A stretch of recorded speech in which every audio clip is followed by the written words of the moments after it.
குஜராத் மாநிலம் அகமதாபாத்தில் ஏர் இந்தியா விமானம் விபத்துக்குள்ளானதற்கு காரணம் என்ன? 15 பக்கங்கள் கொண்ட முதற்கட்ட விசாரணை அறிக்கையை வெளியிட்டது விமான விபத்து புலனாய்வு பணியகம்.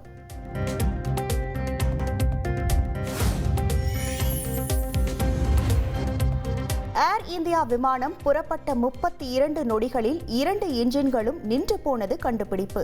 என்ஜின்களுக்கு எரிபொருள் செல்வது தடைப்பட்டதால் தான் விபத்து ஏற்பட்டதாக ஆய்வில் தகவல்.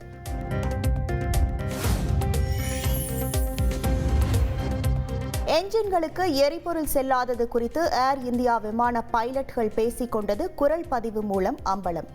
ஏன் எரிபொருள் துண்டிக்கப்பட்டது என்று ஒரு பைலட் கேட்டதும் அதற்கு நான் அல்ல என்று மற்றொரு விமானி பதிலளித்ததும் பதிவாகியுள்ளதாக அறிக்கையில் தகவல்.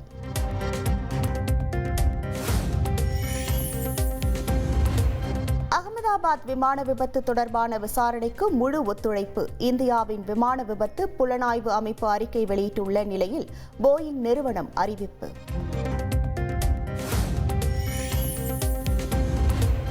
அகமதாபாத் விமான விபத்து தொடர்பான முதற்கட்ட அறிக்கை குறித்து தனிப்பட்ட கருத்து தெரிவிக்க விரும்பவில்லை. முதற்கட்ட விசாரணை அறிக்கையை ஏற்றுக்கொள்வதாகவும் ஏர் இந்தியா நிறுவனம் அறிவிப்பு.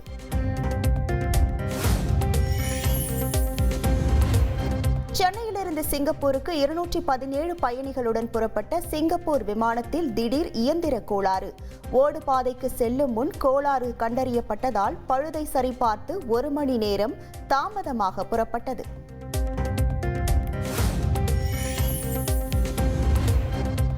பள்ளி வகுப்பறைகளில் இனி கடைசி பெஞ்ச் கிடையாது.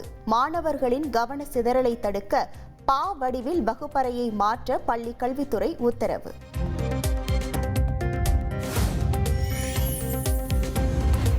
தமிழ்நாட்டில் இன்று நடைபெற்ற குரூப் 4 போட்டித் தேர்வில் 2,41,719 பேர் பங்கேற்கவில்லை என டிஎன்பிஎஸ்சி தகவல்.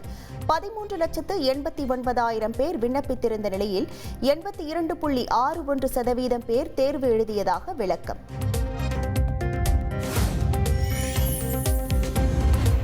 திண்டுக்கல்லில் காலதாமதமாக வந்ததாக கூறி குரூப் தேர்வு எழுத அனுமதி மறுக்கப்பட்டதால் தேர்வர்கள் அதிர்ச்சி.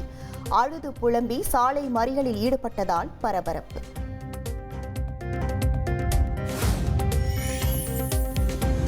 மதுரையில் குரூப் 4 வினாத்தாள்கள் பாதுகாப்பற்ற முறையில் கொண்டு செல்லப்பட்ட விவகாரம்.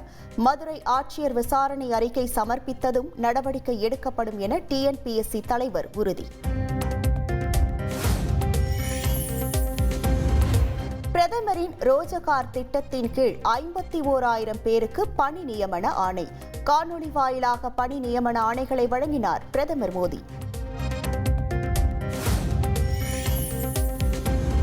புதுக்கோட்டை திமுக உட்கட்சி விவகாரம் தொடர்பாக சென்னை அண்ணா அறிவாலயத்தில் சமரச பேச்சுவார்த்தை. அனைவரும் ஒற்றுமையுடன் செயல்பட வேண்டும் என நிர்வாகிகளுக்கு முதல்வர் ஸ்டாலின் அறிவுரை.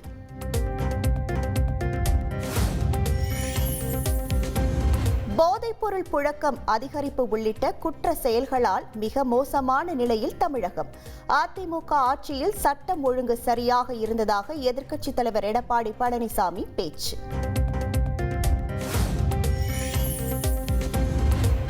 திமுகவுடனான கூட்டணியில் அதிருப்தி இல்லை என மதிமுக பொதுச் செயலாளர் வைகோ திட்டவட்டம். 2026இல் கூட்டணி ஆட்சி என்ற பேச்சுக்கே இடமில்லாமல் திமுக ஆட்சி அமைக்கும் எனவும் நம்பிக்கை.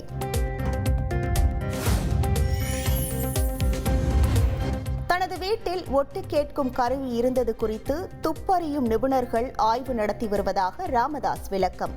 ஆய்வு அறிக்கை வந்தவுடன் சட்ட நடவடிக்கை குறித்து முடிவு செய்யப்படும் என பதில்.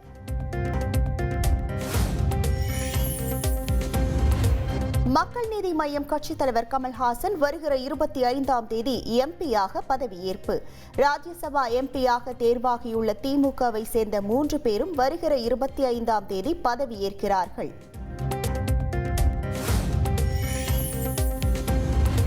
சென்னையில் 45 கோடி ரூபாய் மோசடி விவகாரத்தில் தனியார் பால் நிறுவன மேலாளர் மரணமடைந்த சம்பவம். இதுவரை அறிவியல் பூர்வமாக நடந்த விசாரணையில் தற்கொலை போலதான் தெரிவதாக காவல் ஆணையர் அருண் விளக்கம்.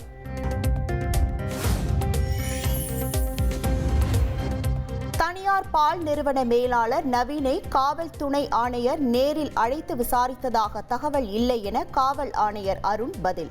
தற்கொலை செய்யும் போது மனம் மாறாமல் இருக்க கைகளை பின்னால் கட்டியுள்ளார் என்றும் விளக்கம்.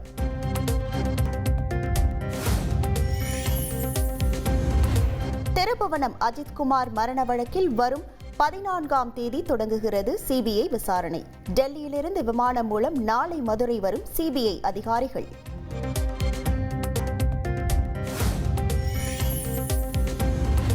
திருப்பூரில் புதுமண பெண் ரித்தன்யா தற்கொலை செய்த விவகாரம் தொடர்பாக கோவை ஐஜி அலுவலகத்தில் ரித்தன்யாவின் தந்தை அண்ணாதுரை மனு. ரித்தன்யா வழக்கில் உண்மைக்கு புறம்பான தகவல்கள் வெளியாகி வருவதாகவும் வழக்கை சிபிஐ விசாரணைக்கு மாற்ற வேண்டும் எனவும் கோரிக்கை.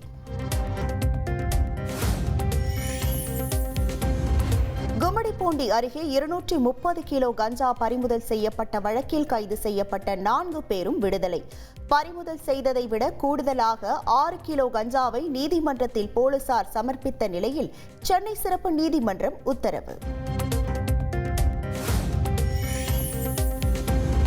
தமிழ்நாட்டில் கடந்த 11 மாதத்தில் போதைப்பொருள் கடத்தல் தொடர்பாக 1411 வழக்குகள் பதிவு செய்யப்பட்டுள்ளதாக காவல்துறை விளக்கம். போதைப்பொருள் கடத்தல் தொடர்பாக 299 வெளிநாட்டவர்கள் உட்பட 3778 பேர் கைது. சென்னையில் ஆபரண தங்கத்தின் விலை சவரனுக்கு 520 ரூபாய் உயர்வு. ஒரு சவரன் தங்கம் 73,120 ரூபாய்க்கு விற்பனை.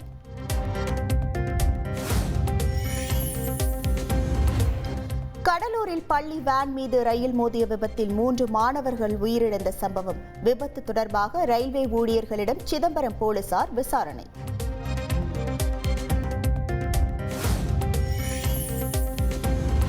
பெரம்பலூர் அருகே வயிற்றுப்போக்கால் இரட்டை கைக்குழந்தைகள் உயிரிழப்பு. பிறந்து 11 மாதங்களே ஆன நிலையில் உடல்நலக்குறைவால் பலியான சோகம்.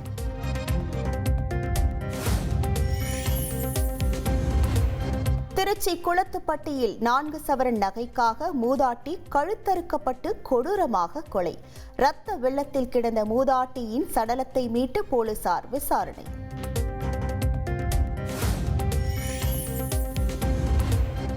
நாளை மறுநாள் திருப்பரங்குன்றம் முருகன் கோவில் கும்பாபிஷேகம். பக்தர்கள் வருகையால் களை கட்டும் திருப்பரங்குன்றம்.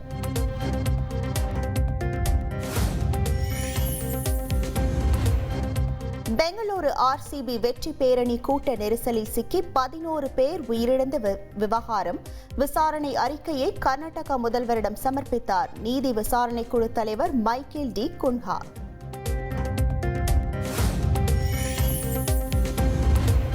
கர்நாடகா கிரிக்கெட் வாரியம் RCB நிர்வாகத்தின் கவனக்குறைவே விபத்திற்கு காரணம்.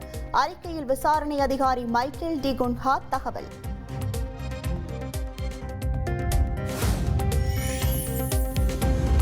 இந்தியா இங்கிலாந்து இடையேயான 3வது டெஸ்ட் கிரிக்கெட் போட்டியின் 3ஆம் நாள் ஆட்டம் தொடக்கம். KL ராகுல் அரை சதம் கடந்த நிலையில் நிதானமாக ஆடி வரும் இந்திய அணி.